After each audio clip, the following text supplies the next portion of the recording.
Very important to remember that speed, agility, and quickness training should supplement traditional resistant training. In other words, it should be in addition to and not instead of lifting weights. Speed, agility, and quickness training should only begin after a solid foundation of general conditioning. The main point is to have enough of a strength base to adequately complete each training exercises without strain. When writing an exercise program for an athlete, coaches need to take several parameters into consideration. First, you need to consider the years of training, level of fitness, and how often the athlete will be performing speed, agility, and quickness training. In addition to these considerations, there are 7 critical training variables that require some discussion. The first is choice. Choice of exercise for a training program should mimic the athlete's demand during competition. Exercises should be specific to the sport relative to the direction of movement, velocity of movement, and also which muscles are being utilized and the demands of the actual sport. Every program must be designed for a specific goal in mind. For example, a training program for a sprinter may include short linear speed drills. However, a training program for a soccer player would incorporate more multi-directional drills for a longer period of time, so that way it's pertained to soccer.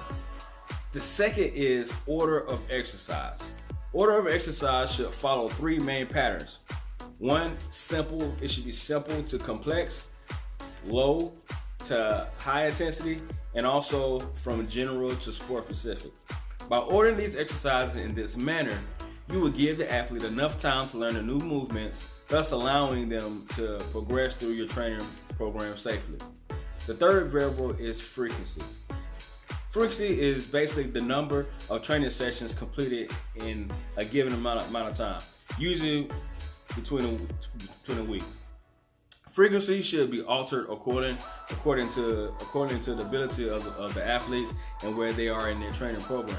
For the novice athlete, begin adding 1 to 2 different speed and agility training sessions or exercises during that current schedule. Remember, it's important that athletes begin the basic techniques of each exercise before advancing to more technical exercises. As an athlete becomes more advanced, their frequency of training should increase. And this brings to the third, intensity. Intensity applies to quality of work performed during an activity and is measured in terms of power output. In other words, how hard or easy someone is working out. We need to remember that intensity and volume are inversely related and therefore have significant influence on one another. Volume is the quantity or total number of sets and reps completed in any given training session. The relationship between intensity and volume states that as intensity increases, volume should decrease. Early in your program, volume is very high while intensity is going to be low. As an athlete nears competition, volume is decreased as intensity increases. And the way to measure training volume is to multiply the number of sets times the number of repetitions.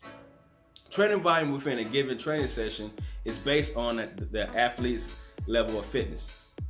The next training variable is rest. Rest is often the forgotten variable. If it prevents overtraining and is critical for the success of the training program. The progression of a training program must include rest in order to maximize training adaptations. The harder a training session is, or the activity, the longer the athlete needs to actually rest. Therefore, it should increase when intensity increases. The last is progression. Progression of a program should gradually increase as athletes reach their goals and should also be specific to the sport. Intensity should progress from low to moderate until movements are mastered and then followed by a decrease in volume as the intensity increases. Progression from low to high intensity may depend on where the athlete is in the training year. The intensity level is generally lower for beginners to make sure that they are able to perform the prescribed exercises correctly while also avoiding injury. Low intensity may consist of performing exercises at 40 to 50% of maximal effort, while moderate intensity is between 50 and 80%, and high intensity is between 80 and 100%. Progression of volume is related to intensity. As intensity increases, volume decreases. Remember, as an athlete progresses, rest must be increased both within a training session and between sessions to allow recovery. Coaches may employ different programs that allow for 2 or 3 days of off time per week. However, as an athlete nears competition, the number is likely to decrease. Each critical training variable should be manipulated according to the athlete's level of training. In the next video, I will go over the 3 categories of athletes and we'll cover the periodization of training. See you in the next video.